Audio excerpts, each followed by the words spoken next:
World express channel में हम आपका हार्दिक अभिनंदन करते हैं। वर्ल्ड एक्सप्रेस चैनल में नेपाल से आई खबरों का प्रसारण किया जा रहा है। इन खबरों को प्रेषित किया वर्ल्ड मीडिया नेपाल ब्यूरो प्रमुख देवेंद्र किशोर ढुंगाना ने। ये खबरें आपको अच्छी लगेंगी।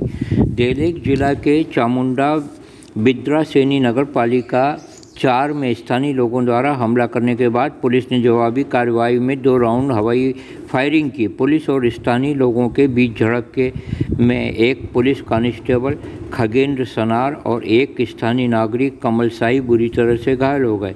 साल्टा कुरा बोट साल्टा डांडा सड़क के निर्माण के अंतर्गत लॉकडाउन के दौरान 50-60 स्थानीय लोगों के एकत्र होने की जैसे ही सूचना मिली, आनन फानन में पुलिस पहुंची। जिला पुलिस कार्यालय के प्रमुख हरि बहादुर वली ने बताया कि स्थानीय लोगों ने पुलिस पर एकाएक हमला कर दिया।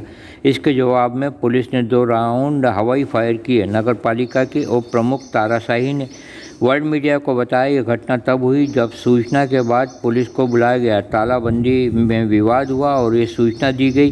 यह भी बताया गया उपद्रवियों ने पुलिस की वर्दी फाड़ दी। सहमति के आधार पर सड़क की खुदाई का काम करने का अनुरोध किया गया। राज्य सरकार ने बिलियन रुपये 2 और नगर पालिका से 5 लाख रुपए की साझेदारी के साथ 2.5 मिलियन की लागत से सड़क का निर्माण किया जा रहा था। मुख्य जिला प्रशासक युवराज कटुवाल ने बताया घटना की जांच की जा रही है। दुनिया के सबसे ऊंची चोटी माउंट एवरेस्ट की ऊंचाई को लेकर अभी भी गहरा विवाद बना हुआ है। इस विवाद के खात्मे के लिए चीन ने 30 सदस्यीय सर्वेक्षण दल को रवाना किया है। इस चीनी दल का माउंट चोमोलुंग में बेस कैंप से एवरेस्ट में चढ़ाई के लिए रवाना हो गया है। एवरेस्ट के शिखर पर पहुंचकर यह दल ग्लोबल सैटेलाइट सिस्टम की मदद से विश्व की सबसे ऊंची चोटी की माप करेगा। एवरेस्ट पर चढ़ाई कर रहे इस दल में पेशेवर पर्वतारोही और चीन के प्राकृतिक संसाधन मंत्रालय सर्वेक्षण में शामिल है। यह दल मौसम के ठीक रहने पर सही समय पर चोटी पर पहुंचने की कोशिश करेगा। वर्ल्ड मीडिया को जानकारी के अनुसार यह सर्वेक्षण दल ग्लोबल ने बिग्रेशियन सैटेलाइट और गेमीमीटर की मदद से एवरेस्ट की ऊंचाई को यह दल नापेगा। यह सर्वेक्षण दल अप्रैल माह की शुरुआत में चोमोलुंग में बेस कैंप पहुंच गया था। इस दल को पहाड़ पर चढ़ने और ऊंचाई वाले इलाकों में सर्वेक्षण करने की ट्रेनिंग दी गई है। 1949 अपने स्थापना के बाद चीन के सर्वेक्षण दल में अब तक 6 बार एवरेस्ट पर चढ़ाई की है और ऊंचाई नापी है। चीन में 1975 और 2005 में एवरेस्ट की ऊंचाई जारी की थी।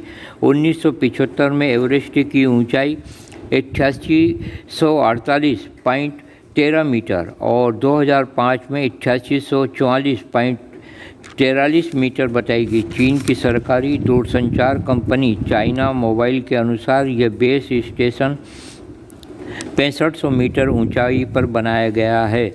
विश्व के सर्वोच्च शिखर माउंट एवरेस्ट चीन के भूभाग में पड़ने का दावा किया गया है, जबकि यह नेपाल के भूभाग में आच्छादित है। पिछले हफ्ते चीन ने माउंट एवरेस्ट चीन के स्वशक्ति क्षेत्र तिब्बत में होने का दावा किया। इस समय माउंट एवरेस्ट की ऊंचाई मापने के लिए नेपाल सरकार की इजाज़त पर चीन की टोली माउंट एवरेस्ट पर चढ़ाई कर रही है। इसी दौरान ली गई तस्वीर को CGTN के जरिए साझा करते हुए इसे चीन के हिस्सा वाला बता दिया गया है।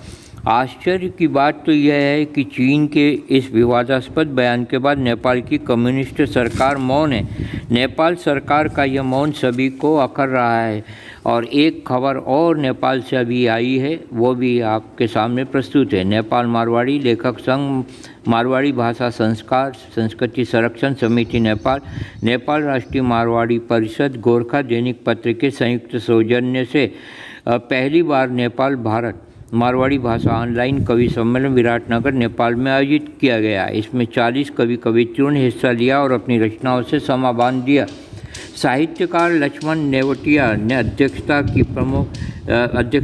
प्रमुख अतिथि उद्योग वाणिज्य आपूर्ति राज्य मंत्री मोतीलाल दुगर थे। श्री दुगर ने कहा, मारवाड़ी समाज सिर्फ उद्योग एवं व्यवसाय में ही नहीं अपितु लेखन कार्य में भी अपनी प्रतिभा दिखा रहा है। कवि सम्मेलन को काफ़ी पसंद किया गया।